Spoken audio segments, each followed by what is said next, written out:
best for all the machine and the company invented. This is collaborates in the SMT technology and is I.C.T company. The first machine is a conveyor you use in the transportation for the PCB.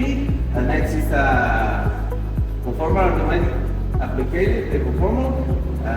Next is a conveyor UV inspection, and this machine you can you copy the applicator for the machine performance. Next, this is a oven D3. You can pull the conformal. Next is a conveyor for inspection again. You can see the coding in the display. Next, this is a machine inspection AOE of the conformal.